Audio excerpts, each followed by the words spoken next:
प्यारे बच्चों, आपका हमारे इस चैनल पर बहुत स्वागत है। आज जो स्टोरी मैं आपको सुनाने जा रही हूँ वह स्टोरी है घमंडी बिरयानी वाले की। इस स्टोरी में आप देखेंगे कि किस तरह एक बिरयानी वाले की घमंड के कारण उसकी दुकान पर ताला लग जाता है। आइए कहानी शुरू करते हैं। शहर की भीड़ भाड़ से दूर कैलाशपुर गांव में दो पति पत्नी मुरारी और लक्ष्मी रहते थे। मुरारी की आर्थिक स्थिति बहुत ज्यादा खराब थी। वह अपना गुजारा चलाने के लिए गांव के बाहर एक ढाबा चलाता था। मुरारी को बहुत अच्छी बिरयानी बनाना आता था, जिस कारण उसकी दुकान पर लोगों की भीड़ लगी रहती थी। क्योंकि मुरारी केवल 50 रुपए में अपनी बिरयानी बेचता था, इसलिए पूरे गांव भर में उसकी बिरयानी की चर्चा होती थी। अरे आओ भाई आओ, मुरारी के हाथ से बनी टेस्टी टेस्टी चटपटी मसालेदार बिरयानी खाओ।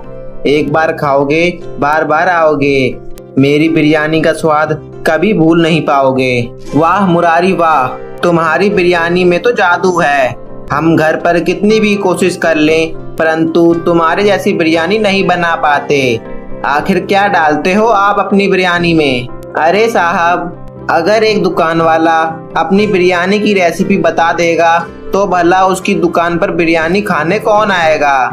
बस यूं समझ लीजिए आप लोगों का आशीर्वाद है और मेरी मेहनत और प्यार से मैं ये टेस्टी टेस्टी बिरयानी बना लेता हूँ। आपकी बातें भी इस बिरयानी की तरह चटपटी और मसालेदार हैं मुरारी भाई। इसी तरह मुरारी का ढाबा बहुत अच्छा चल रहा था और उसकी दुकान पर काफी अच्छी खासी भीड़ रहती थी। इसी तरह दिन निकल रहे थे और एक दिन लक्ष्मी मुरारी के पास आती है और कहती है, अरे सोनी के पिताजी, मेरी बात मानो तो आप अपनी बिरयानी के दाम कुछ बढ़ा दो। वह क्यों भला, सब कुछ तो अच्छा खासा चल रहा है। मेरी दुकान पर काफी भीड़ भी रहती है और लोग मेरी बहुत प्रशंसा भी करते हैं। क्या ठीक चल रहा है? केवल प्रशंसा करने से घर थोड़ी चलता है। आपने कभी अपने घर की स्थिति देखी है? सोनी अब कॉलेज पहुंच चुकी है। वह अपनी टूटी साइकिल लेकर कॉलेज जाना पसंद नहीं करती। उसे एक स्कूटी की जरूरत है। अब आप भी कुछ दाम बढ़ाकर अपने उस ढाबे को मॉडिफाई करवा लीजिए। देखो, हम आज भी कितने टूटे फूटे मकान में रह रहे हैं। गांव की सभी औरतें मुझे देखकर मेरी पुरानी साड़ी का मजाक उड़ाते हैं। आखिर मेरे भी तो कुछ सपने हैं। ठीक है, मैं कुछ करता हूँ। और इस तरह अगले ही दिन से मुरारी अपनी बिरयानी के दाम 50 रुपए से बढ़ाकर 100 रुपए कर देता है। मुरारी के रेट दुगना करने के बाद उसकी बिरयानी के स्वाद और उसका व्यवहार देखकर उसके कस्टमर एक भी कम नहीं हुए, बल्कि दिन प्रतिदिन बढ़ते जा रहे थे। यह देख मुरारी को अपने ऊपर बहुत अभिमान होने लगता है और वह दुकानदारी के पैसों से अपनी पत्नी के लिए एक सुंदर सी साड़ी और कुछ खाने का सामान ले जाता है।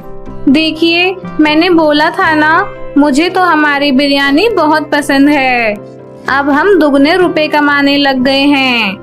अगर हमें जल्दी से अपने सपने पूरे करने हैं तो हमें बिरयानी के दाम और बढ़ाने होंगे। मुरारी अपनी बीवी का कहना मानकर रेट और बढ़ा देता है और अब उसकी बिरयानी 50 से बढ़कर 500 की हो गई थी। मुरारी को ऐसा करता उसका एक मित्र उसके पास आकर कहता है, अरे मुरारी भाई, तुम यह दिन प्रतिदिन रेट बढ़ाते कैसे जा रहे हो? रेट इतने बढ़ाओगे तो ग्राहक आना बंद हो जाएंगे। तू अपनी बद्दुआ लगाना बंद कर और अपने काम से मतलब रख। मुझे मेरा काम अच्छे से चलाना आता है। समय के साथ साथ मुरारी का घमंड बढ़ता ही जा रहा था और उसने अपनी दुकान पर बिरयानी बनाने के लिए एक नौकर रख लिया था। अरे रामू, बिरयानी में काजू बादाम डालना कम कर, उसमें मूंगफली के दाने मिला दे। बड़े लोगों को क्या पता चलेगा कि वह मूंगफली खा रहे हैं। अपने मालिक के कहने पर नौकर ऐसा ही करता है और अपने सेठ की बात मानता है। ज्यादा मुनाफे के लालच में अब मुरारी ने अपनी बिरयानी में मिलावट करना शुरू कर दिया था, जिस वजह से बिरयानी का टेस्ट बिल्कुल खराब हो गया था।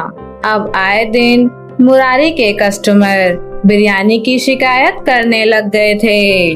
अरे भाई, बिरयानी ने तो पूरा मूड खराब कर दिया। मैं आज के बाद फिर कभी आपसे बिरयानी नहीं खाऊंगा। चलो किसी दूसरे अच्छे रेस्टोरेंट में जाते हैं।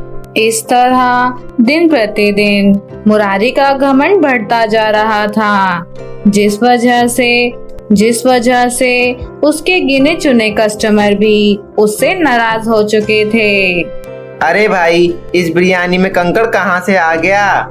क्या तू अपनी बिरयानी में मिलावट करते हो?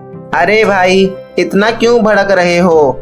हमारा ढाबा रोड के किनारे है, उड़ते उड़ते कोई धूल मट्टी आ गई होगी। लो, अपने यह पैसे लो और चले जाओ। तुम जानते भी हो तुम किससे बात कर रहे हो? मैं इस गांव का फूड इंस्पेक्टर हूँ। तुम्हारी इस बिरयानी की बहुत सी शिकायतें आई हैं मेरे पास। मैं अभी तुम्हारा लाइसेंस रद्द कर देता हूँ। अरे इंस्पेक्टर साहब, माफ कर दीजिए, मुझसे बहुत बड़ी गलती हो गई।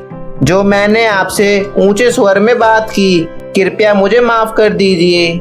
इस तरह मुरारी बिरयानी वाले का ढाबा बंद हो जाता है और उसका लाइसेंस रद्द हो जाता है। अपनी पत्नी की गलत सलाह मानकर और ज्यादा लालच करने की वजह से मुरारी सड़क पर आ जाता है और उसे अपनी गलती का एहसास हो जाता है।